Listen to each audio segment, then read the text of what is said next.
My name is Anel Okafor, and what I am about to disclose has the potential to change lives, including my own.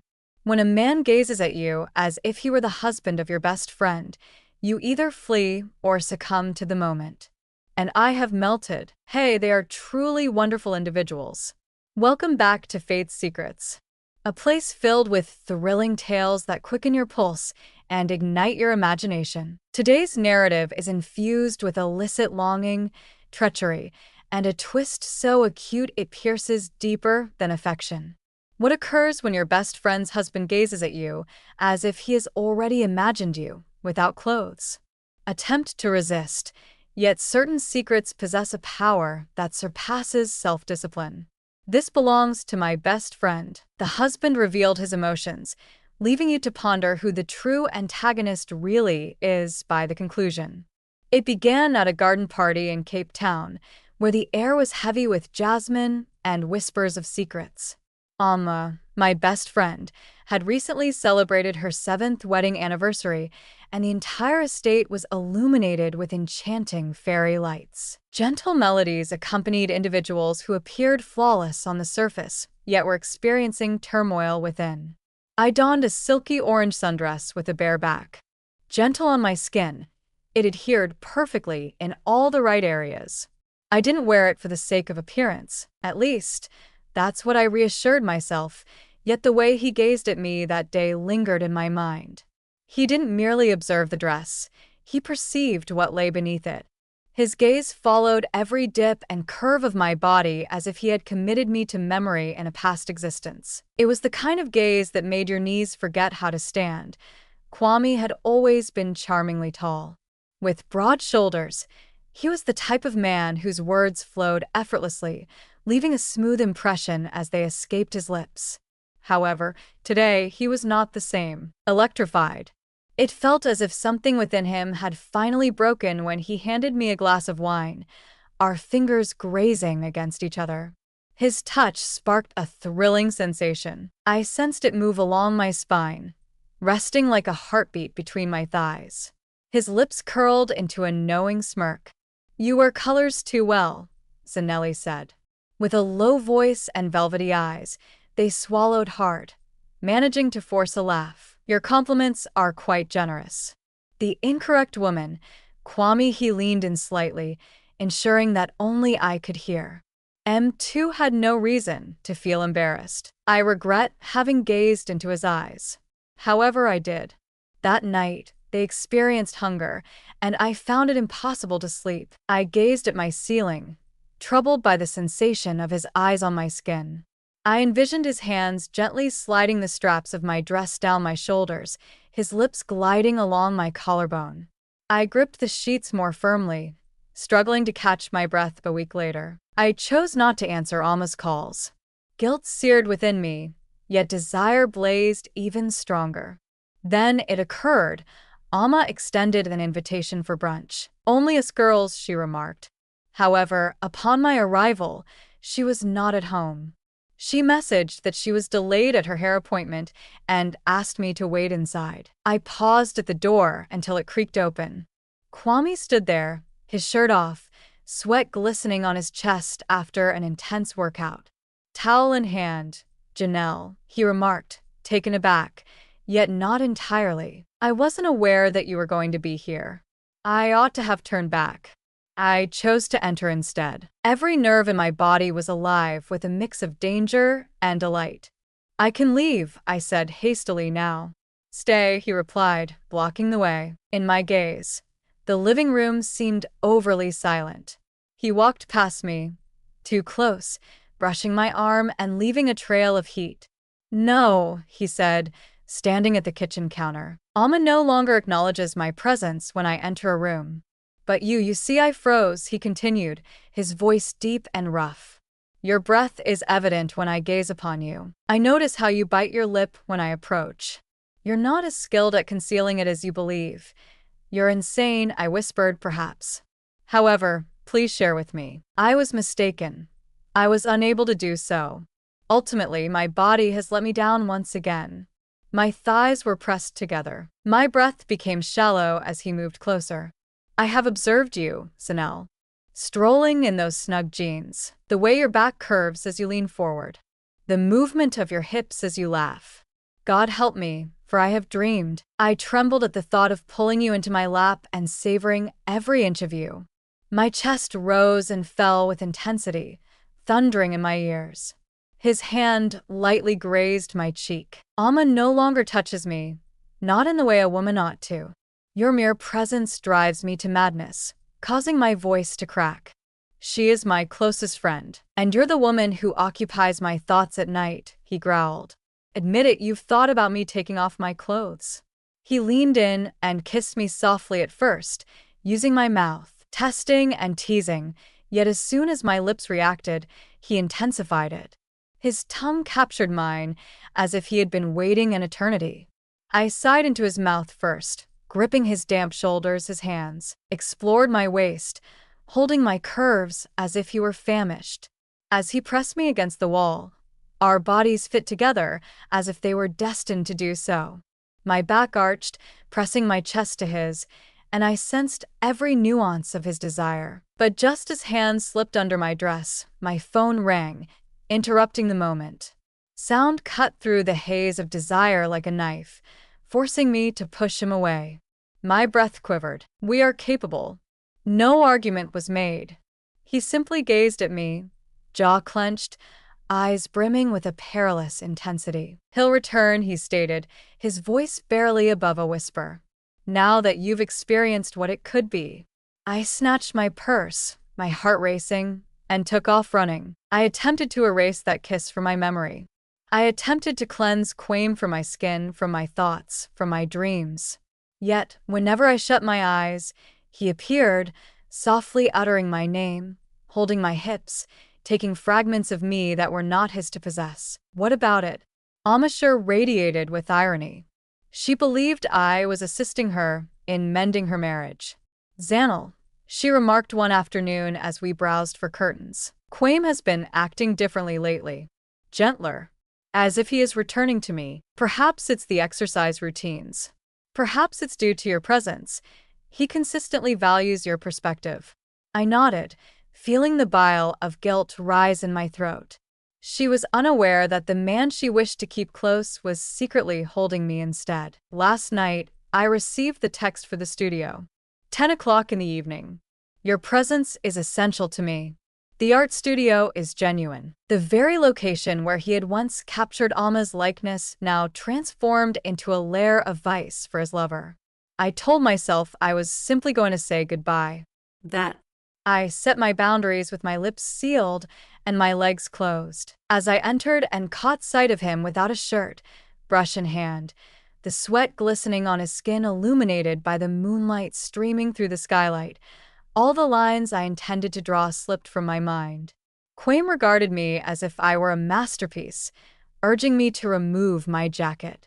He said, his gaze piercing through me. Didi paused, yet my body acted before my mind could process it. His eyes moved deliberately over my chest, absorbing me like a man navigating through a desert, I believe.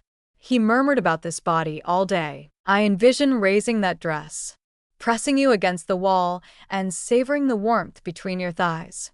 Whined softly. My knees buckled as he captured my lips, pressing them with a raw and demanding intensity.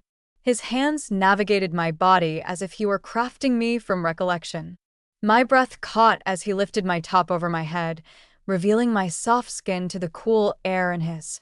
Warm hands with each kiss down my neck, every groan from his chest, felt like a betrayal, yet it made me feel more alive than I ever had. I called out his name as if it were the sole one I recognized, and he raised me onto a wooden table. For the next 30 minutes, the studio resonated solely with hushed tones, skin, and the sound of illicit pleasure reverberating against concrete walls afterward. I rested on his chest, my fingers following the path of sweat, as clear as it was that I should despise you. I whispered, "You're destroying everything," as his hands slid over my waist. Yet you cherish the emotions I evoke in you. Was it divine intervention that guided me? I did, but everything transformed the following morning. Ami called, her voice trembling. "Zanel?" Did you see my husband last night? I was frozen. No, there's something unusual going on. A person was present at the studio.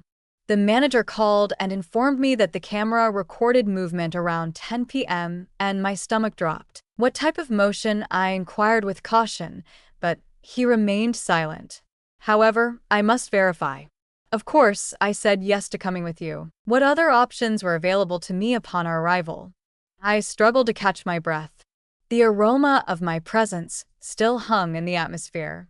I noticed smudges of my lipstick on a wine glass in the corner that Ami appeared to overlook. She merely surveyed her surroundings. With her eyes narrowed, she discovered something, a hairpin, my hairpin. She picked it up slowly, turning it between her fingers. This looks just, she said quietly, like the one you wore at lunch last week.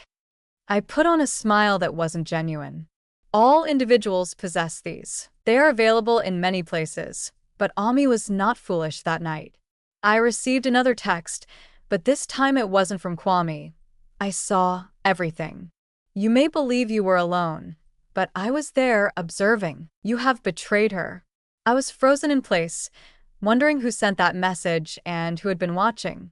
As my heart pounded, another message followed, shattering the spirit of the one woman who would have given everything for you. Relish the destruction you have caused. Someone was aware that someone had noticed the asterisk following the anonymous message.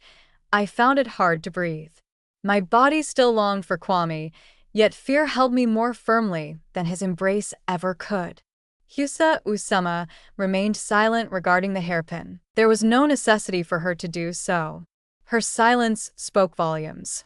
The following day, I met Kwame at a quiet guest house he had reserved using an alias. As I entered, he was pacing. I think Ami knows, I said while closing the door. He looked up, his eyes wild.